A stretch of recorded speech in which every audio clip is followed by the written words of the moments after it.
Hey there, everybody, and happy Thursday, and welcome to this episode of a beer can chicken. Not just the way you think it should be made, but the way we just tried making it today. Please enjoy what you see.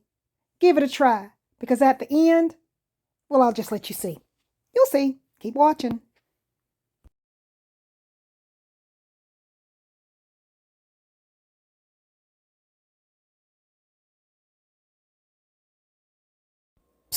Excuse me, how do I look? I was told I was posing for a Pepsi commercial. And I lost my head so I can't see. How do I look? I mean, why am I sitting here on a cutting board? Hey there, y'all. Chef Dita here. I was going to do a Willa meal, but I've been trying to do this dish for a while, so I'm going to go ahead and make it. The weather has kept me from doing it, so we're going to do it on the inside. In my Instapot, my Duo Crisp Instapot. Have y'all ever heard of the classic beer can chicken? I have, and a friend sent it to me and said, Chef, have you ever made this? I said, honey bear, I sure haven't, but guess what we're doing today? We're doing a beer can drunken chicken. Gravy chicken.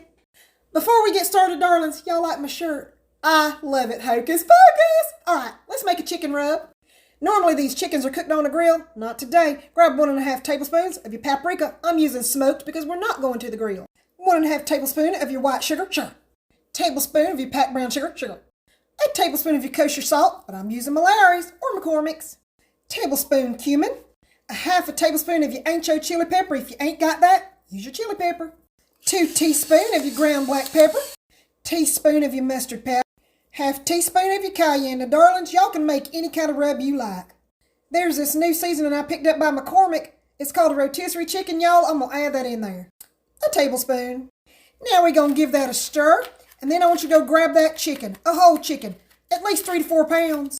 Now I want you to take your chicken, I want you to give it a bath. I know there's controversy about washing that chicken and how you wash it, but you come to my house, you're going to have a clean chicken. Pat it dry. After you pat it dry, set it aside, grab 1 12-ounce can of your lager. Now I had some leftover beer from a previous recipe, so I'm going to take my Pepsi can, and I want y'all to take 9 ounces of your beer, set it aside, drink it, or do whatever you want to with it. And what's left in the can, that's what I want you to keep, about 3 ounces. To that can, I want you to add 2 teaspoons of your rub. Now, you want to put this over the sink in case it fizzes over. I don't know. Mine might not fizz anymore. Since I'm cooking it inside, I'm also going to add in a tablespoon of your liquid smoke. Take 2 tablespoons of your olive oil, and I want you to put it on your chicken. Now, I want you to rub her down all over like you're putting on suntan lotion or sunblock. After you got her nice and shining bright like a diamond, take about 3 tablespoons of that rub and shove it inside. And don't forget to take out that giblet pack for Thanksgiving. Take the rest of it, season the outside real good, and I'll see y'all in a minute. And here's what it should look like. After you put all that seasoning on it, if there's a place you want to bite, it better have seasoning, front and back. And if yours don't look like this, you better get up from the chef table and try again. Let's head on over to our pressure cooker. Darlings, I want you to take that beer can, put it in the middle. Now let's go grab that chicken. It's time to put it on top. Grab your chicken, booty side down, slide it over the can, all the way down. And mind you, darlings, this is an 8-quart pot. Disclaimer, don't come after me if it don't work, because I'm trying this for the first time too. Darling faces, I'm going to add some vegetables to mine because I had some leftovers, but y'all don't have to. And as you see, it's some taters and carrots. Now I'm going to add about a tablespoon of chicken stock. And I also added some of that seasoning that I had left. Yep. And what the heck, how about a tablespoon of that beer? Unless you greedies drink it. Now, if y'all didn't use any vegetables, don't put any extra liquid. Put on that Instapot lid, close the vent, put it on pressure high for 25 minutes, and I'll see y'all then. Now, while that's cooking, I want y'all to go back and sanitize everything you touched or thought about touching, because we don't play with salmonella. Not in this house. 25 minutes later, I want y'all to let it release on its own for 10 minutes. After 10 minutes, let the rest of the steam release. And cross your fingers. Here we go. Oh my goodness. Absolutely scrumptious. Now, make sure you temp it for 165, but we ain't done.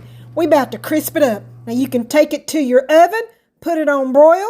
Of course, remove the beer can, or you can leave it just like this. Be careful, y'all. It's hot. Keep in mind, babies, that chicken is going to be fall off the bone tender. But like I said, we're going to crisp it up a little bit so you can take it to the oven after you take it out of your pot. Put it on broil, crisp it up. But I'm going to try this air crisp for the first time. Keep watching. So I took out the vegetables and turned the chicken sideways, skin side up. We're going to put it on air crisp. See that right there? Set that temp to 400. Set that time to 15 minutes. Close the lid. Press the start. Here we go. And then, darlings, y'all know exactly what time it is. Well, good Lord, in the morning, babies, look at this beautiful Instapot air crisp beer can chicken. Yes, chefs, with some beautiful corn muffins we have for y'all and this yummy vegetables. Darling, this is truly Southern on a plate. Yes, now in my mouth. Come on. P.S. Yes, and blessed. Bon appetit. It's so tender it fell off the body. Tender, juicy, and the only thing I'd change is I'd add a little bit more salt, darlings, but that's totally up to y'all. But freaking scrumptious. Thank you, darlings, and I'll see you at the next Willow Meal. Bye! Oh! It's always the same question and answer. What do y'all think? What'd I tell you? Scoop up the recipe because you'll absolutely enjoy every single bit of it. Right down to the bone. It's so tender, half of it fell off before I could even get finished. Darlings, keep watching. Thank you for always watching, commenting. You love, you care, and you following. See y'all at the next Willow Meal. Bye. Have a great weekend.